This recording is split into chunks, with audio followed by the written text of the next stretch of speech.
Je ne viens pas à l'église pour que les gens puissent me voir. Je viens à l'église pour faire voir à Dieu que sa grâce, c'est pas pour mon mariage, c'est pas pour mon travail, c'est pas par rapport à ma richesse, à mes avoirs. J'ai un témoignage à te donner.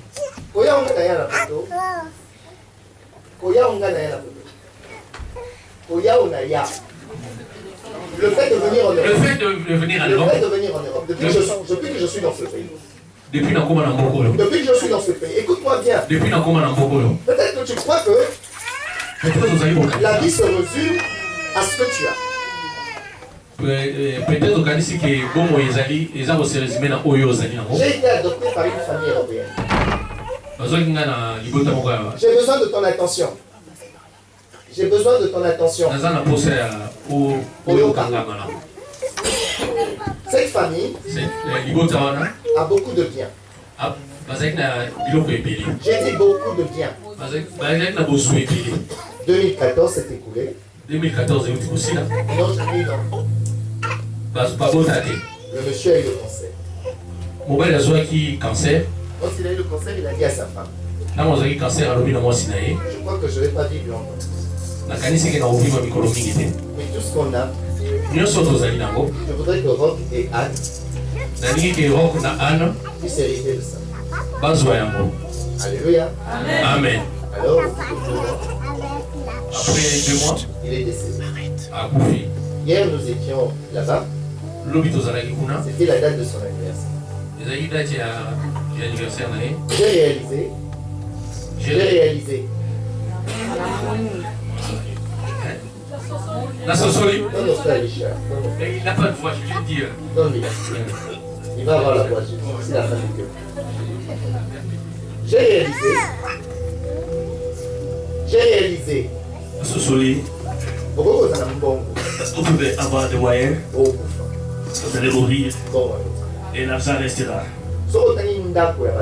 Si vous regardez la maison de ces gens, et ce qu'ils ont laissé à moi, je n'ai pas besoin de ça. Parce que lui-même, il est mort, il a laissé ça. Donc moi aussi, demain, Père pourra me ramener et moi, je laisserai toutes ces choses aussi sur la terre. J'ai l'argent, ils ont des moyens, mais il est parti dans le sol. Et l'argent est resté. L'argent est resté. Les papiers sont restés. Les revenus sont restés.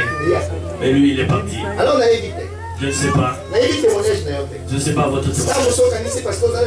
Peut-être parce que vous êtes mariés. Peut-être vous voulez juste être des enfants. Vous avez les revenus. Vous avez l'argent. Mais la famille qui m'avait adopté, ils sont morts. La femme est restée avec tout. Et elle ne sait quoi faire avec ses avoirs. Et elle ne sait pas faire quelque chose avec ses avoirs. Alors lorsqu'elle nous fait des cadeaux, et ça ne suffit pas. Et donc l'argent, ça ne suffit pas. Je voudrais te dire bien aimé, tu peux me donner l'argent, tu peux me donner des cadeaux, mais ça ne suffit pas. La chose que je peux t'enseigner, te prêcher, Jésus-Christ. C'est Jésus. C'est Jésus.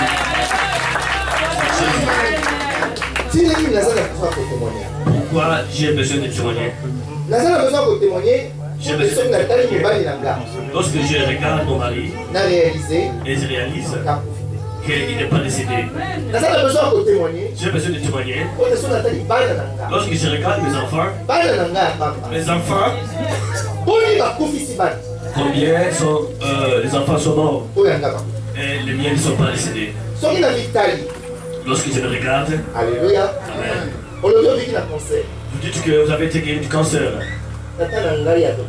Mon père adoptif, de blanc, il est mort avec cancer.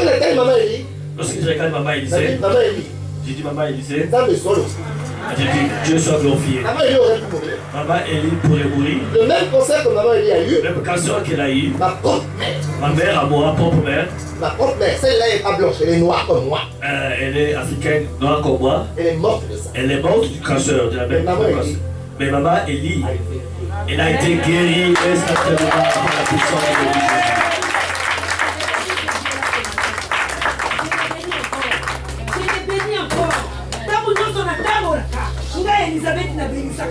À chaque fois que je marche, moi, Elisabeth, je l'ai béni.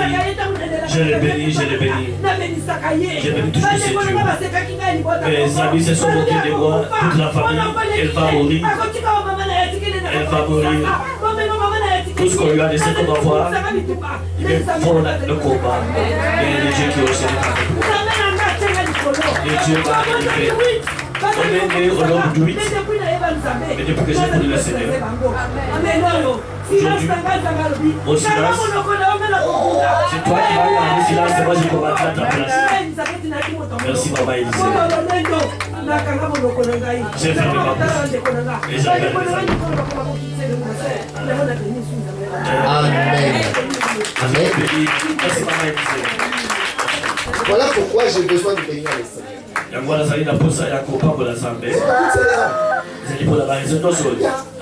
C'est pour toutes ces raisons. Il y en a qui ont de l'argent. Je vous assure. Parce qu'ils ont été éduqués à ne pas s'afficher. Ne croyez pas qu'ils sont pauvres. Ne croyez pas qu'il manque de logement. Ne croyez pas qu'il manque de mariage. Ne croyez pas qu'il manque d'enfants. Ils ont été éduqués à ne pas s'afficher. Pourquoi? Parce que Dieu, si Dieu pouvait vous montrer là où il les a tirés.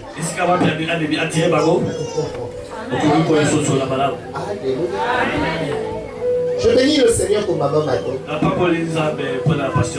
Je bénis le Seigneur pour l'église Assemblée des Justes. Comment nous avons tenu 2014? Pourquoi nous avons tenu 2014? Dans une maison, il y a des parents. Quelles que soient les difficultés qu'il y a dans cette maison, les parents veillent. Ils veillent en faisant quoi? En allant travailler. Ils veillent en faisant quoi? En priant.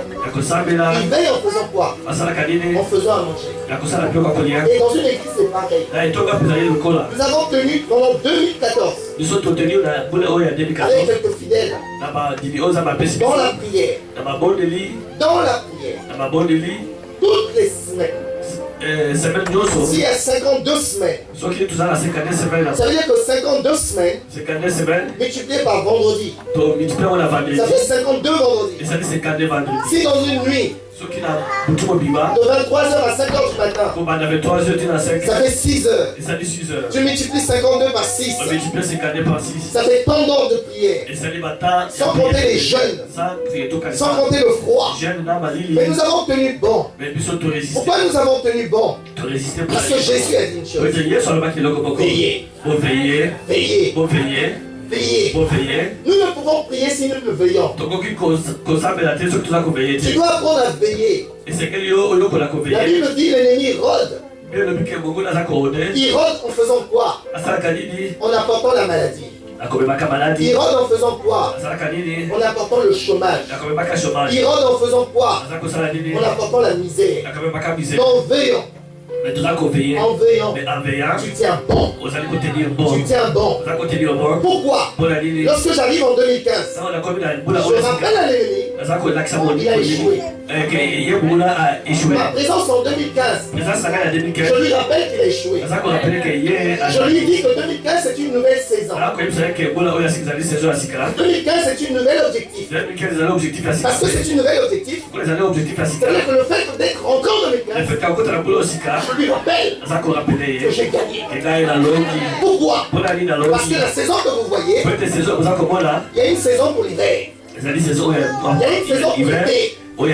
Or la Bible déclare en hiver. En hiver, quand vous voyez un arbre, dis à quelqu'un il n'y a plus de feuilles. Non, dis à quelqu'un, dis à quelqu'un, en hiver il n'y a plus de feuilles sur un arbre. Dis à quelqu'un mon hiver est passé. Est-ce que tu es joli? Quand je rentre en une nouvelle année, un arbre va faire pousser les feuilles.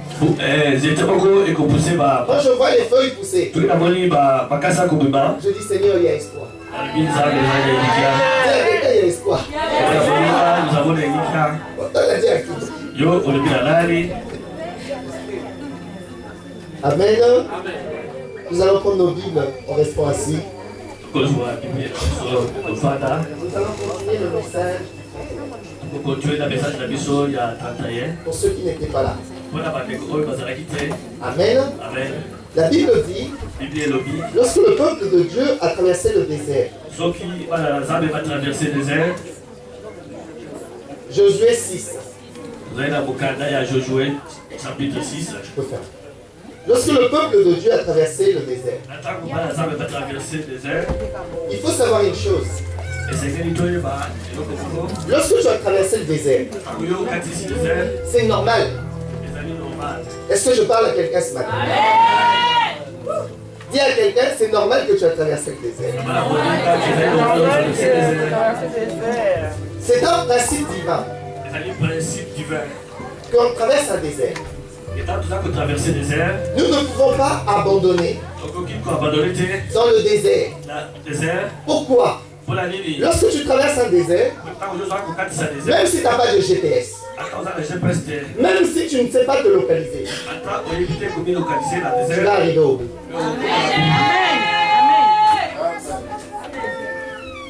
Dis à quelqu'un, Dieu est bon.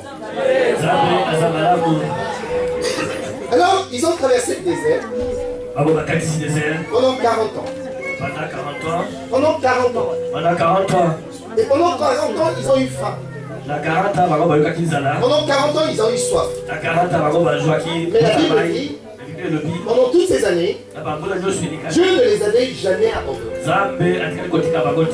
Et un jour, la marche a pris fin. Et lorsqu'ils ont traversé le Jourdain, ils ont fini de traverser le désert. Il y avait le Jourdain. Et lorsqu'ils sont arrivés au Jourdain, ils ont traversé le Jourdain. Mais lorsqu'ils ont traversé le Jourdain, ils sont arrivés au lieu de destination. Dis à quelqu'un lieu de destination. Dans la vie de quelqu'un, nous sommes appelés à rentrer dans notre destinée. C'est important que je puisse avoir cette vision. Alléluia. C'est important que je puisse avoir la vision de ma destinée. Ça veut dire quoi? Je dois savoir. Je dois savoir. Lorsque je suis en train de marcher, quelle est ma destinée? Je ne peux pas marcher comme ça. La vie ne se résume pas au mariage. Moi je suis triste de constater que les personnes viennent à l'église. Seigneur, j'ai besoin d'un mariage. Et une fois qu'on a eu le mariage, et après je vais demander quoi? Seigneur, je veux un travail. Et une fois qu'on a eu le travail, après je vais demander quoi? Parce que la Bible dit ici, lorsqu'ils ont traversé le désert, Dieu dit une chose. Dieu dit, je vous donne, je vais vous donner, en fait, le choix de Dieu, le projet de Dieu. C'est important ces détails. Pourquoi je ne réussis pas dans ma vie? Pourquoi tous les ans, je répète toujours les mêmes bêtises? Pourquoi je tourne toujours en rond? Ce que je fais est lié à ma motivation. Je prends un exemple. Je ne m'intéresse pas à aller dans la maison de Dieu. En réalité, parce que je ne trouve pas mon intérêt. Si je ne trouve pas mon intérêt, c'est-à-dire que ma motivation n'est pas liée aux choses de Dieu. Est-ce que vous avez compris? Lorsqu'ils ont traversé le désert, je découvre ici que Dieu va leur dire, je vous fais don. Je vous fais don. Je vous donne Jéricho. Dieu ne leur a pas donné un mariage. Dieu ne leur a pas donné un travail. Ce qui m'intéresse ici, je découvre là où j'échoue. Est-ce que c'est ce que Dieu voulait me donner? Parce que si c'est ce que Dieu voulait me donner, je ne pouvais échouer. Or ici la Bible dit, lorsqu'ils ont traversé le désert, la première chose que Dieu va leur donner, il va leur donner Jéricho. Jéricho, c'est quoi? C'est la première chose que Dieu te donne dans ta vie.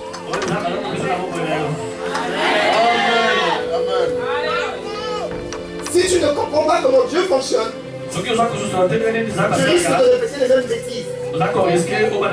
Dieu dit, il est important que dans la vie d'une personne, que la personne fasse des études. Pourquoi? Parce qu'un jour il va travailler. Et Dieu va lui donner Dieu. Dieu va lui donner de faire des écoles, des études.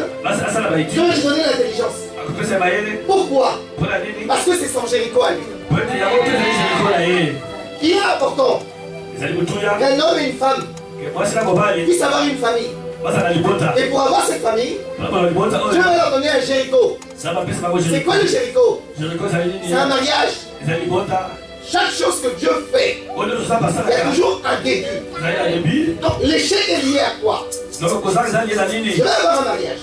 Je ne vais pas réaliser que c'est ce que Dieu m'a donné. Le mari me parle, ou la femme me parle.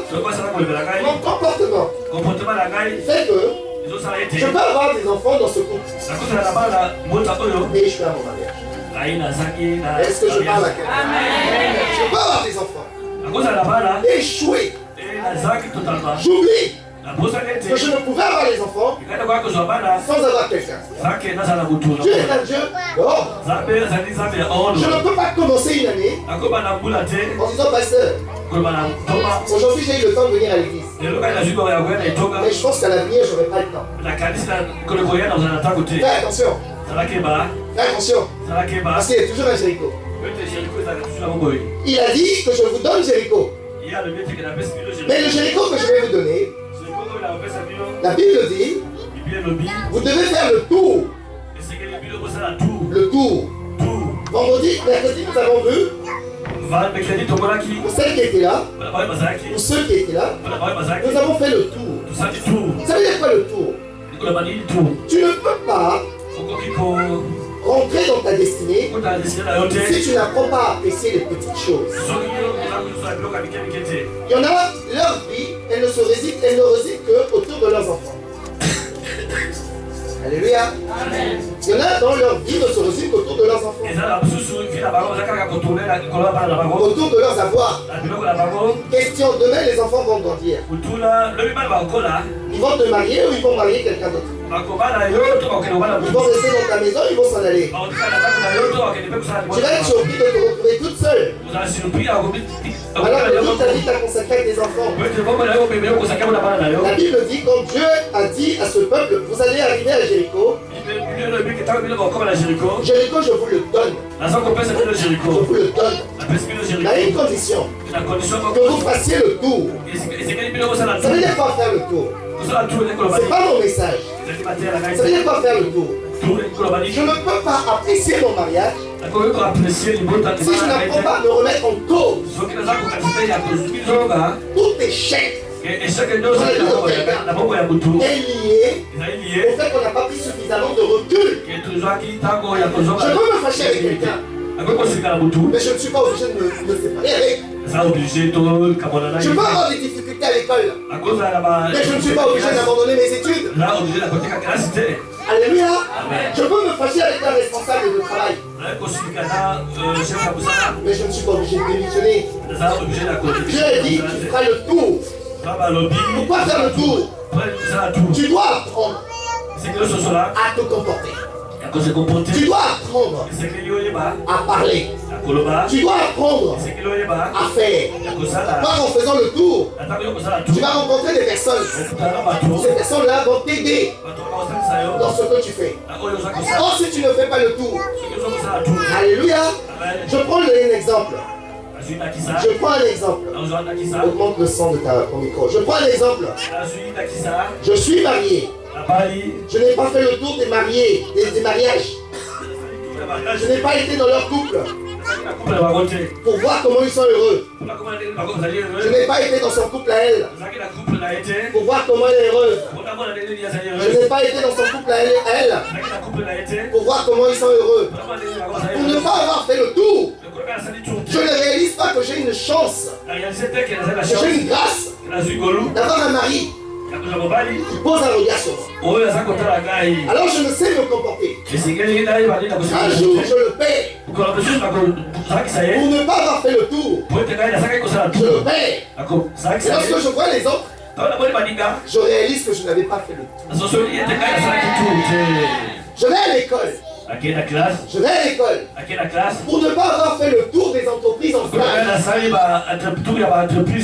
Je n'ai pas demandé dans ces entreprises quel était le salaire qu'ils percevaient, quels étaient les emplois qu'ils occupaient. Je n'ai pas été en stage, donc je n'ai aucune motivation. Alors je décide d'abandonner mes études. Je me retrouve demain avec des amis avec qui j'ai grandi, qui sont devenus ingénieurs, directeurs, chefs d'entreprise. Je me retrouve à toucher des aides alors que nous étions dans la même classe. Pour ne pas avoir fait le tour, je n'ai pas eu de motivation. Comme je n'ai pas de motivation, mes études ne me disent rien. Je n'étudie rien du tout. Je m'en fiche, de toute façon, maman et papa sont là. J'oublie que Dieu a dit: je te donne Jéricho à une condition. Fais le tour.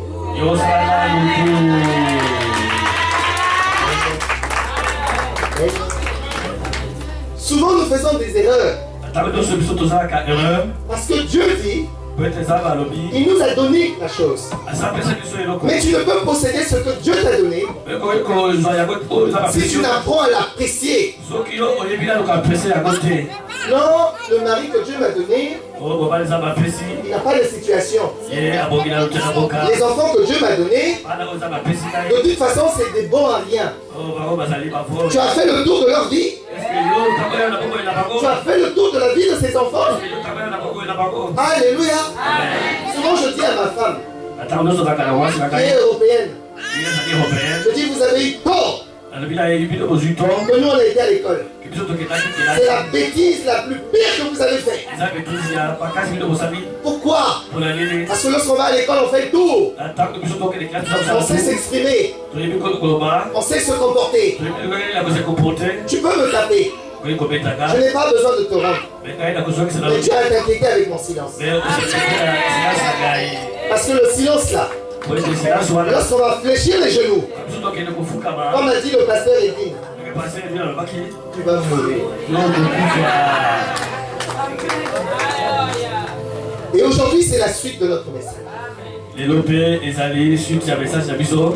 Aujourd'hui, c'est la suite de ce message. Dieu dit: lorsque vous allez rentrer à Jéricho, vous allez crier. Je ne peux pas rentrer dans une nouvelle année sans faire le point. Dieu donne des stratégies. Il dit: vous devez crier. Vous devez crier.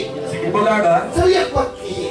Je ne peux pas posséder quelque chose si je ne fais pas le point. Je vais rentrer dans la nouvelle année. Qu'est-ce qui n'a pas marché en 2014? Je ne peux pas m'abstenir de ce qui a été fait en 2014. Pour dire, finalement je vais rentrer en 2015. 2014 je n'ai pas réussi. Mais c'est faux. 2015, c'est la prolongation de 2014. J'ai commencé un projet en 2014 sans accomplissement en 2015. Donc si je m'abstiens de 2014, je risque de redémarrer à nouveau. Si je vais à l'école, est-ce que j'ai réussi en 2014? Si je n'ai pas réussi en 2014, ça veut dire qu'en 2015, je vais devoir m'améliorer dans des choses pour lesquelles je n'avais pas réussi. Alléluia. Il est pareil dans le projet. Le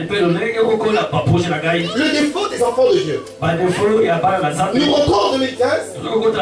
Nous disons qu'à partir de 2015, nous voulons des bonnes choses. Mais tu ne peux apprécier les bonnes choses si tu ne fais le point sur 2014. Et donc Dieu dit ici, lorsque vous allez rentrer, vous devez crier. Vous devez crier. Ça veut dire quoi? Je déclare qu'à partir de maintenant, si j'ai pleuré dans le désert, je dois crier en rentrant en 2015 pour que 2015 ne soit pas une année de cri. J'ai assez pleuré. Et lorsque je vais pousser un bon cri, c'est fini. Je ne peux plus pleurer. Il fallait que si je pleure en 2015, finalement le cri que j'ai fait à l'entrée de 2015 m'a servi à quoi? Pour les mamans qui ont des enfants, il y a une particularité dans le cri.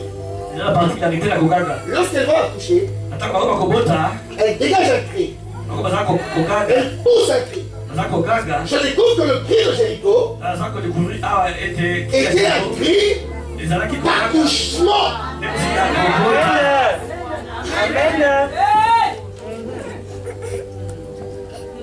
Dis à quelqu'un, apprends à crier. Apprends à crier. Alléluia. Une fois qu'ils ont crié, la Bible dit les murs. Voilà pourquoi je fais attention avec qui je traîne. Je fais attention avec qui je traîne.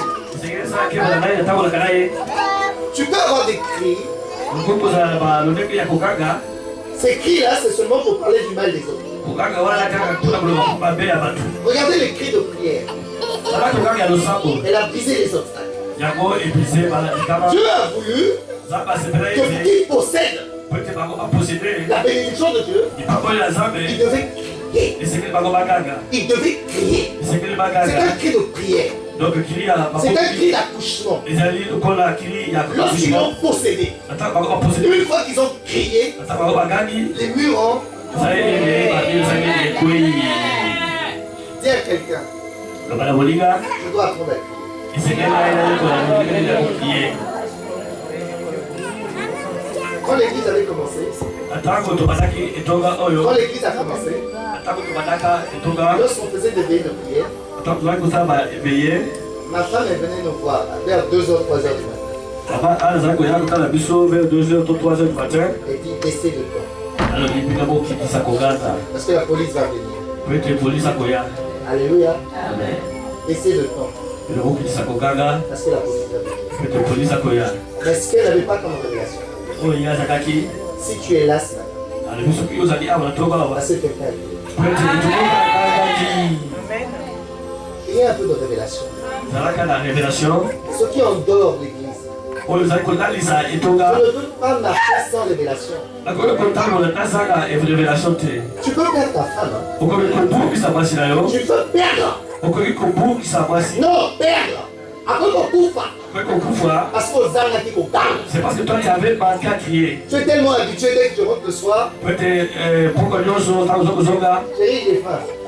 Oh chérie, la salle a bébé la de cocolia. Un jour tu vas dire chérie, j'ai faim, il n'y a personne qui a pas compris. Comme sur le machin, la salle a bébé tout le monde parce que tu n'as pas su créer devant la présence de Dieu. Pour protéger ta femme. Pour la comprendre, c'est un cri de prière. C'est un cri de prière. Amen. La Bible dit ici, lorsqu'ils ont crié, les murs ont tombé. Lorsque les murs ont tombé, la Bible dit qu'ils sont rentrés dedans. Ils devaient faire quelque chose. Ils devaient tout détruire. Ils devaient tout détruire. Ils devaient tout consacrer à Dieu. Tout ce que tu as, tu dois le consacrer. Tu dois le consacrer. Pourquoi? La Bible dit, c'est la première ville. La première ville qu'ils avaient possédée. Alléluia. De la première ville dépend de ce que tu posséderas. Alléluia. Nous avons besoin de comprendre ces choses. De la première vie, de ton premier travail, dépendra ton avenir. De ton premier mariage, dépendra ton avenir. De ton premier école, dépendra. Remarquez souvent les gens qui occupent des postes importants. Regardez dans quelle école ils ont été. De ton école dépendra de ce que tu deviendras demain. Alléluia. Alléluia.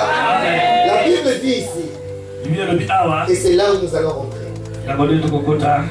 Josué 6 au verset 17 jusqu'au verset 19. J'ai besoin de ton attention. Parce qu'aujourd'hui, je vais plus exhorter, je ne vais pas enseigner. À partir du verset 17. Donnez un micro à maman maintenant.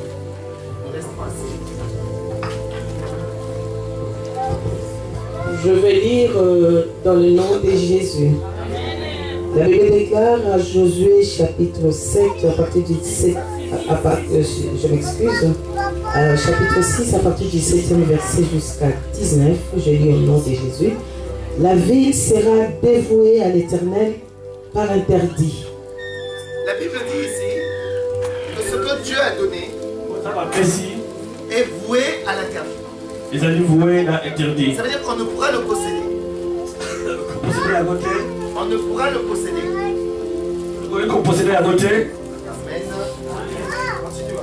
Elle et tout ce qui s'y trouve. Mais on laissera.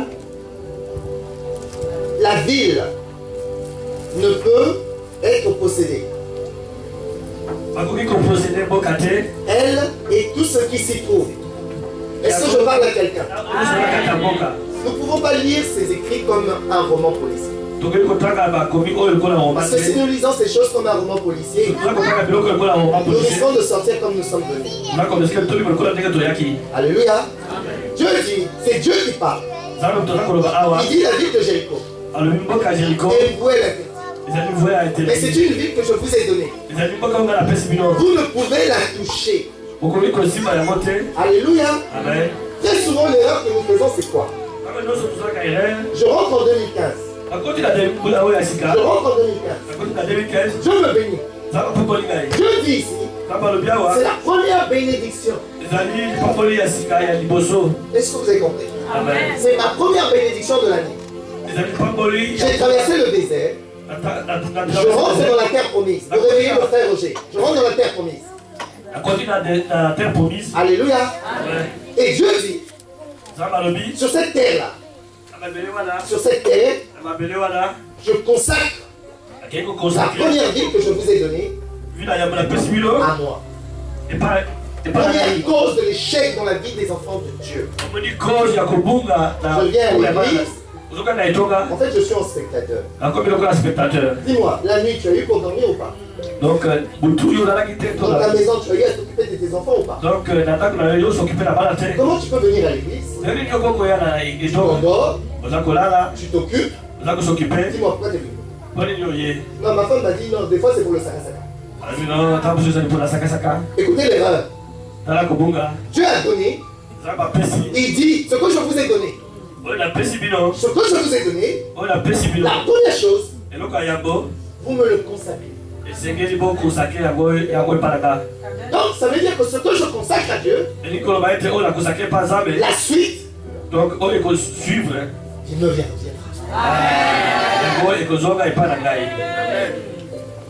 Qu'est-ce qu'il dit dans Jéricho? Mais on laissera la vie arabe. On laissera la vie arabe.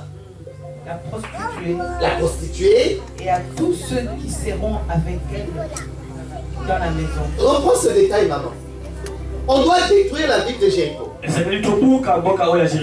tout ce qui s'y trouve. Les moutons. Les vieillards. les hommes, les femmes, les enfants, on doit tous les tuer. Mais dans cette ville, juste une famille, dont la dame s'appelle Rahab. Elle a une particularité, elle est prostituée. Notez bien ce détail. Elle est prostituée. Je veux insister. Vous serez surpris de voir au ciel des gens que vous méprisez sur. Est-ce que vous avez compris ça? On devait tout détruire. Mais juste une famille. La prostituée. La prostituée. Celle dont tout le monde méprisait. Celle dont on n'accordait aucun intérêt. Alléluia. La Bible dit ici, continue maman. Mais on laissera la vie à Rahab, la prostituée, et à tous ceux qui seront avec elle dans la maison. À tous ceux qui seront avec elle dans ça. Pas dans la maison. Dans ça. On n'est pas dans la maison, mais dans ça. Continue. Parce qu'elle a caché les messagers que nous avions envoyés. Parce qu'elle a caché les messagers de Dieu. Parce qu'elle a conservé la parole qu'elle venait écouter le dimanche. Continue toujours à regarder ton téléphone. Moi-même, je vous conseille de regarder ton téléphone. Ça veut dire que la parole que j'entends un jour est ma témoignage. Dieu a dit une femme prostituée qui ne marchait pas dans la sainteté. Mais le fait qu'elle a caché les serviteurs de Dieu dans sa maison, elle a gardé cette parole. Un jour, Dieu s'est souvenu. Combien écouté ma parole? Mais elle a gardé cette parole. Elle a caché au fond de son cœur. Et Dieu dit, vous allez tout détruire. Mais sa maison, elle. Moi, Dieu. J'ai dit, vous ne touchez pas. Même moi, Dieu, moi-même. Ne touche pas. Amen. Aujourd'hui, on n'enseigne pas, on exhorte. Alléluia. Continue, maman. Gardez-vous seulement de ce qui sera dévoué par interdit. Ne touchez pas ce qui est interdit. Continue. Car si vous preniez de ce que vous aurez dévoué par l'interdit. Si vous prenez. Dieu donne une condition. Si vous touchez à l'interdit. Alors? Vous mettriez le camp d'Israël en interdit. Et vous mettriez le camp d'Israël en interdit. Alléluia. Amen. Moi, ça me révolte. Il dit, si vous touchez, si l'un d'entre vous touche, c'est tout le camp d'Israël. Ma négligence peut faire que les autres n'avancent pas. Alors pourquoi tu es avec les autres? Dieu dit ici, si vous touchez à ce que j'ai interdit, vous allez mettre tout le camp en danger. La négligence d'une seule personne peut reculer tout le monde. Alors, mais pourquoi tu marches avec les autres? Est-ce que vous avez compris? Donc je ne peux pas rentrer dans cette nouvelle année si je ne prends pas la résolution de faire la volonté de Dieu. Parce que si je décide de ne pas faire la volonté de Dieu, je vais être un obstacle pour les autres. Amen.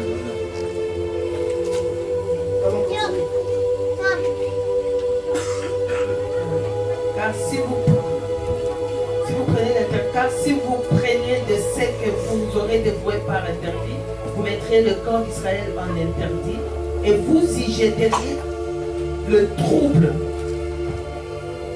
Tout l'argent et tout l'or, tous les objets d'airain et de fer seront sacrés à l'Éternel. Vous avez compris? On l'a dit. Chaque année. Chaque année. Il y a ce qu'on appelle les prémices. Il y a le prémisse du travail. Il y a le prémisse de la famille. Il y a le prémisse de la santé. Donc je consacre tout ce que j'ai en cette année à l'Éternel. Pourquoi? Parce qu'il a dit, vous devez me consacrer. Mais la maison de Rab, vous ne consacrez pas. Vous ne le touchez pas. Pourquoi? Parce qu'il a gardé les messagers de Dieu dans sa vie. Alors nous allons rentrer maintenant dans le cœur du message. Alléluia. Quand nous lisons dans Luc 18, 35. Luc, chapitre 18, verset 35. Luc 18. J'essaie d'aller doucement. Que tout le monde puisse comprendre. La Bible dit ici, j'ai besoin qu'on aille cette fois-ci un peu plus dans la lecture. Dans la lecture. Luc 18 au verset 35. Je lis au nom de Jésus. Amen. Comme Jésus approchait de Jéricho. La Bible dit comme Jésus approchait de Jéricho. Non, tout le monde n'a pas trouvé. Il y en a qui dorment, il y en a qui s'occupent. Luc 18 et 35. Tout le monde n'a pas trouvé. Le frère Roger va nous lire Luc 18, 35. Luc 18, 35. Rapidement pour gagner le temps. La Bible dit comme Jésus s'approcha de Jéricho. Alors que Jéricho avait été interdit. Mais il y avait une chose qui avait dit à propos de Jéricho.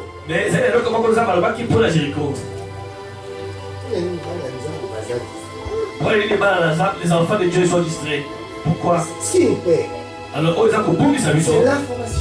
C'est la parole de Dieu. Si on n'a pas compris, c'est délicat. La Bible dit on devait détruire Jéricho. Mais il y a une famille qu'on ne devait pas détruire. Est-ce que vous avez compris? Rahab. Et la Bible dit ici, Jésus s'approchant de Jéricho, il y a un détail. Jésus, il vient à Jéricho parce qu'il y a une promesse. Il y a une promesse sur la famille de Rahab. Aussi longtemps que le monde existe, la famille de Rahab a une promesse. Même si elle a crise, même si elle a pauvreté, même si elle a misère, Dieu de sa bouche a dit, Rahab et ceux qui s'y trouvent dans sa maison ne connaîtront jamais. Aussi longtemps que Dieu existe, ne connaîtront jamais la vie.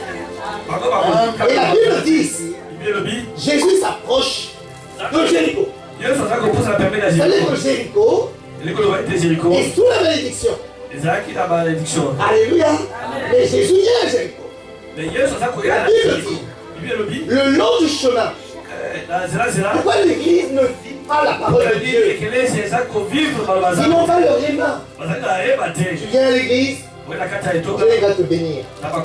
Conformément à quelle parole? Oh non, parce qu'il va me bénir. Il y avait combien d'habitants à Jéricho? Il y avait combien d'habitants à Jéricho? La Bible n'a pas parlé de ses habitants. Parce qu'ils n'étaient pas dans la promesse de Dieu. La parole de Dieu est devenue fade. Elle n'apporte rien. Pourquoi? Parce qu'on ne trouve pas de promesse qui est rattachée à notre vie. Jésus arrive à Jéricho. Le long du chemin, il voit quelqu'un.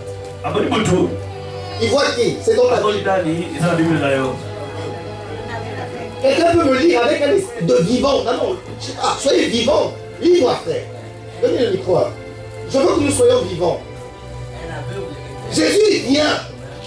Il trouve qui? Il trouve qui? Comment il s'appelle cet aveugle? Comment il s'appelle? Jésus. C'est Bartimée. Il court Bartimée. Sur le long du chemin. Bartimée est pauvre. Notez ces détails. Je peux rentrer en 2015 comme je suis sorti en 2014.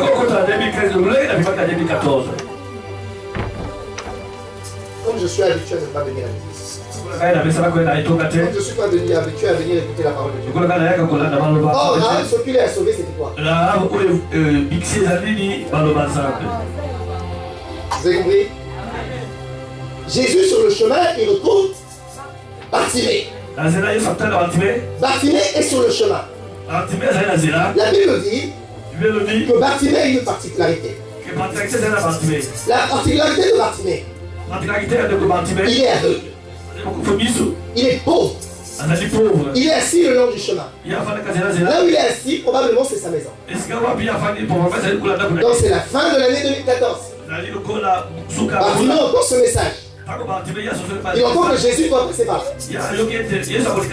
Bartimée sait ce qui s'est passé à Jéricho. Que la maison de Rahab n'avait pas été touchée. Parce que c'est une maison de promesse. Parce que Dieu avait parlé sur cette maison. Parce que Dieu avait dit que cette maison-là ne connaîtra jamais la misère, la pauvreté. Sauf que la personne qui est en train d'arriver. Lorsque nous lisons Matthieu, Alléluia. Amen. Matthieu 1.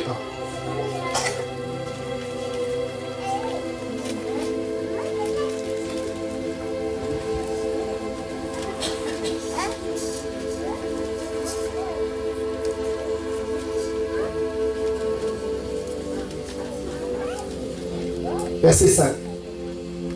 Frère, lis-nous Matthieu 1, verset 5. Lisez ça.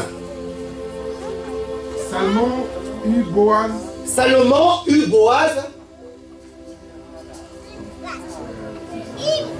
De qui? Donc, il a accouché Boaz avec qui? Et qu'est-ce qu'on avait dit dans la maison de Rahab? Mais Salomon a eu un enfant avec qui? Et cet enfant s'appelle comment? Après Boaz a mis qui au monde? Boaz eut Mon. Mon, oui. Salomon eut Boaz de Rahab. Oui. Boaz eut Obed. Obed, oui.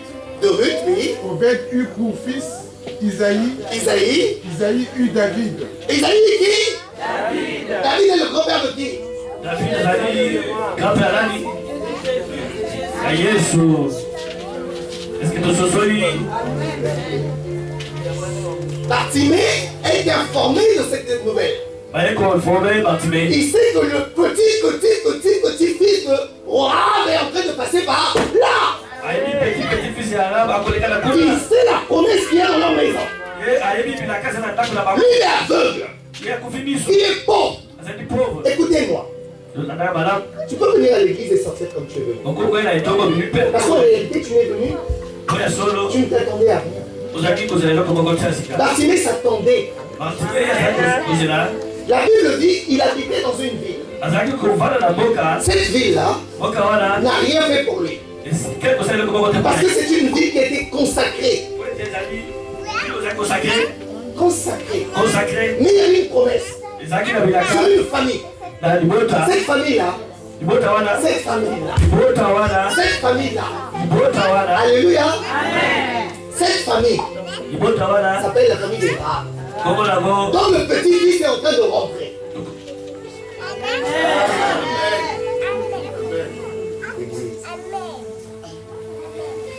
Comment ça comprend? Bartimée a entendu que Jésus est en train de rentrer. Parce qu'il avait la révélation que la promesse est sur cette famille. Et un membre de cette famille est en train de rentrer. Alléluia. Bartimée était le long du chemin. Et la particularité de Bartimée, il était sur le chemin dont devait passer Jésus. Comment dans ta vie, tu sais qu'on va prêcher la parole de Dieu. Les messagers de Dieu vont venir. Regarde l'attitude de quelqu'un qui est aveugle, qui est pauvre, qui n'a rien. Donc je réalise que s'il était sur le chemin dont devait passer le petit-fils de Abraham, qu'on appelle Jésus, parce que lui-même il a réalisé que je suis pauvre, que je n'ai rien, que je n'ai pas de maison, et que si je me mets sur ce chemin, parce qu'en réalité je n'ai rien. Toute personne qui ne se met pas sur ce chemin, je considère qu'il n'est pas aveugle, qu'il n'est pas pauvre, alors il n'a pas besoin du petit-fils de Abraham, puisque je n'ai pas besoin de ce chemin, je n'ai pas besoin de cette parole. Lui il s'est mis là parce qu'il a réalisé qu'il est pauvre, il est pauvre, il n'a rien, alors il se met sur le chemin de celui qui a la promesse. Donc s'il se met sur le chemin de celui qui a la promesse, lui aussi le pleure.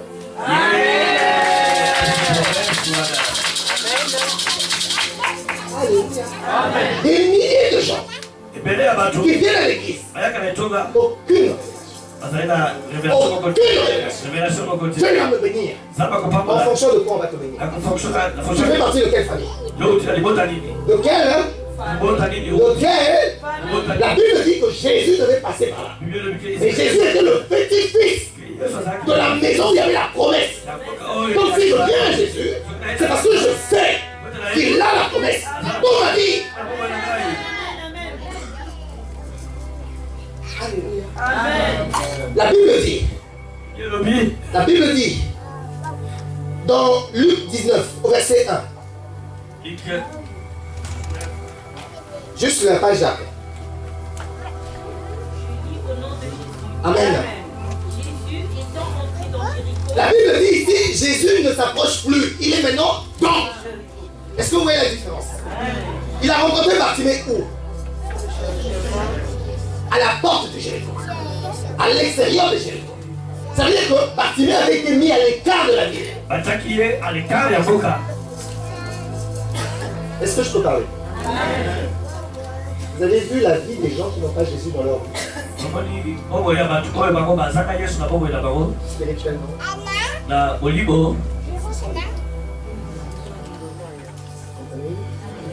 Ils sont à l'écart. Ils sont à l'écart.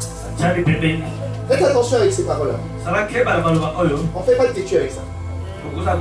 Bartimée avait été mis à l'écart indépendamment de sa volonté. Il n'apportait rien à la société. Il a été mis à l'écart. Est-ce que vous savez que spirituellement c'est valable? Donc Dieu va te bénir en fonction de quoi?